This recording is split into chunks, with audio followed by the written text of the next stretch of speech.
कुछ भी पाकर शांत नहीं हो पाता है, क्योंकि हृदय को तो परमात्मा चाहिए। वह तो इसी के लिए धरती पर आता है मनुष्य शरीर में, कि हम इस शरीर से परमपिता परमेश्वर की प्राप्ति करें। लेकिन यहाँ आकर माया में फंसकर और परमात्मा को ही भूल जाता है और खोजता है सभी जगह परमात्मा को ही। कैसे मिले? वह तो परमात्मा से विमुख होकर बैठा है माया की जाल में फंसकर। किस तरह सदगुरु उस पर दया ज्ञान सब कुछ का न्यौछावर करें, किस तरह उसके अंदर ये सब कार्य करेंगे? तो उसी के लिए स्वामी जी ने कहा कि अरे प्यारे दुलारे, विहंगम योग के ज्ञान से जुड़कर तुम साधना करो। 10 मिनट 15 मिनट प्रतिदिन बैठो सुबह शाम। तुम्हारे मन को तुम्हारे पुरुषार्थ पर, तुम्हारी शक्ति पर,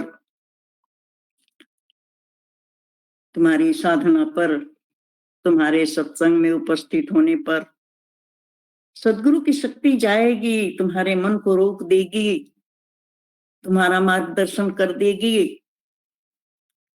तुम स्वतः धीरे धीरे चलते चलते सदगुरु के दया का पात्र बन जाओगे।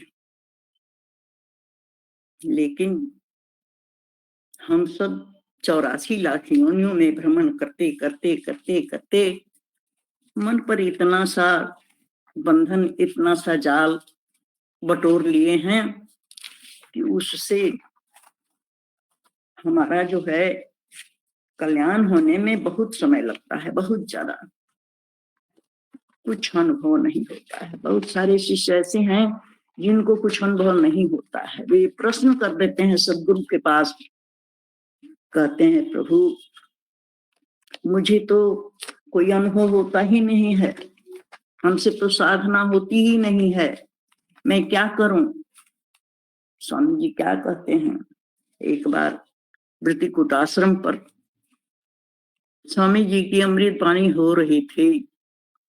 स्वामी जी ने अमृत वाणी में कहा कि यदि आपसे साधना नहीं हो रही है, यदि आप साधन पर बैठ रहे हो, अनुभव नहीं हो रहा है, तो तुम एक काम करो, सदगुरु से प्रार्थना करो, सदगुरु से प्रार्थना करो, तुम्हें अनुभव होगा।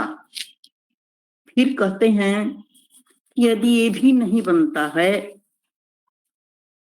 तो तुम सेवा करो। सेवा करने से, सेवा करते करते करते सेवा से सदगुरु रीझ जाता है, सदगुरु प्रसन्न हो जाता है। सेवा जित शिष्य को सदगुरु सब कुछ दे देता है। दो बातें कही, एक तो बतलाने की बात कही कि किसी किसी को बतला दिया जाता है और किसी किसी को दे दिया जाता है। तो सदगुरु जब प्रसन्न होता है तो वह अपने सेवा जित शिष्यों को दे देता है, बतलाता नहीं है। आगे स्वामी जी कहते हैं कि आप खूब खूब सेवा करो। सेवा करना शिष्य का कार्य है और साधन करना सदगुरु का कार्य है। ये बहुत बड़ी लाइन है, बहुत बड़ी पंक्ति है, बहुत बड़ी आप्तवाणी है सदगुरु की, कि स्वामी जी ने कहा कि सेवा करना शिष्य का कार्य है और साधन करना सदगुरु का कार्य है। आप सेवा करते रहो, समय आएगा तो सदगुरु आप पर दया क्या, ज्ञान क्या, अनुभव क्या, वो तो ईश्वर को ही दे देता है, जो दुर्लभ है। ईश्वर अपने को नहीं देता, लेकिन सदगुरु ईश्वर को ही दे देता है, दिखा देता है, विधि बतलाता है शुरू से लेकर अंत तक का। मन को रोको, मन को अंतर्मुख करो, मन को जहां से उत्पत्ति हुई है वहां विलय करो,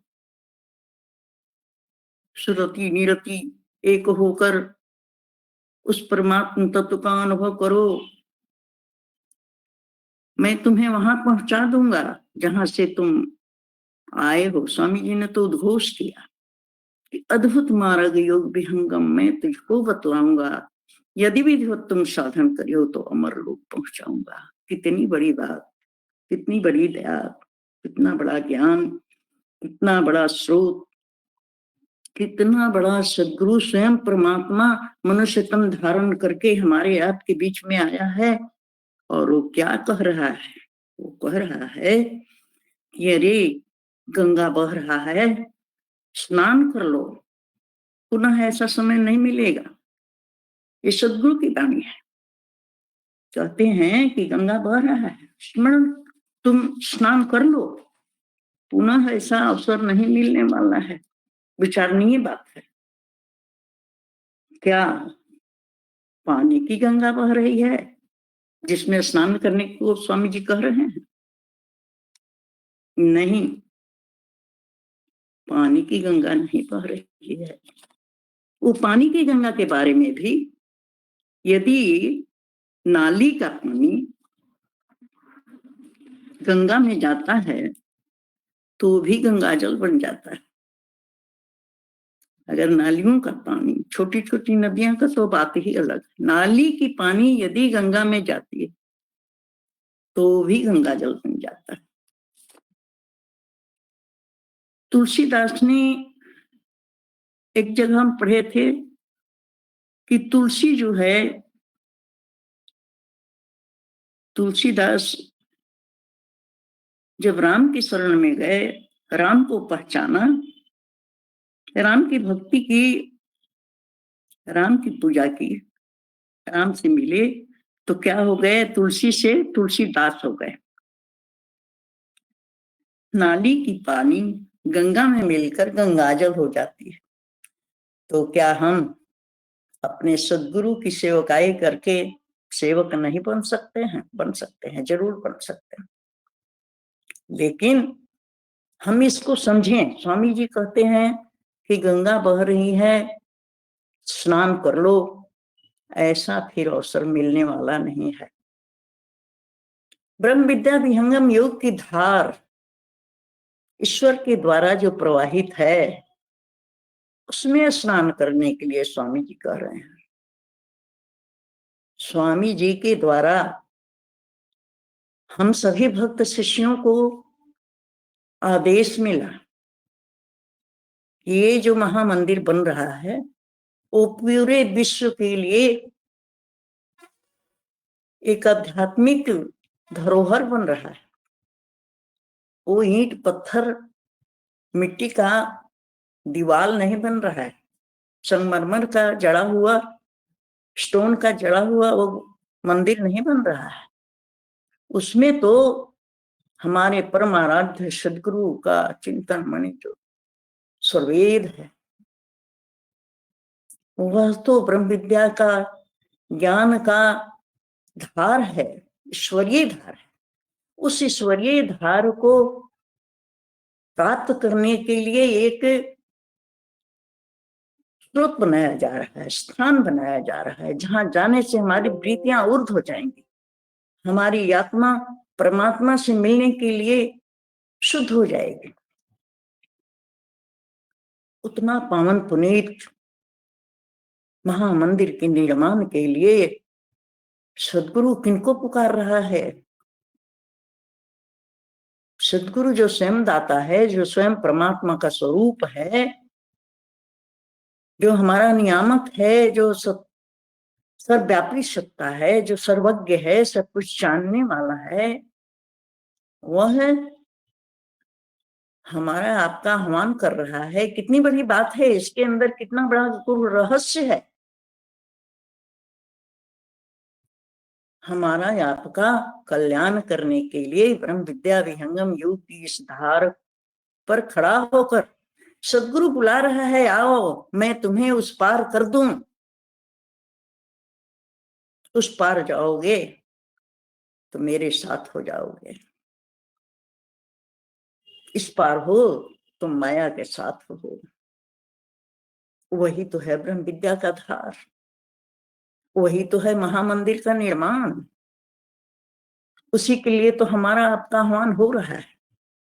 हमारी मातृशक्ति अपने आप में सबल है, रत्नों की खान है माताएं,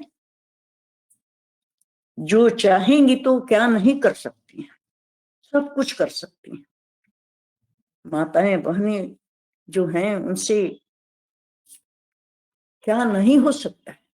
स्वामी जी ने तो कहा कि मानव शक्ति के बाहर एक कारज कछुओ नहीं। यदि मानव चाह जाए तो उसको चाहने से, करने से कुछ भी ऐसा नहीं है जो नहीं हो सकता है। लेकिन उसके लिए क्या करना होगा? संकल्प दृढ़ होना होगा, संकल्प लेना होगा, और लेना ही नहीं, उस पर अडिग रहना होगा।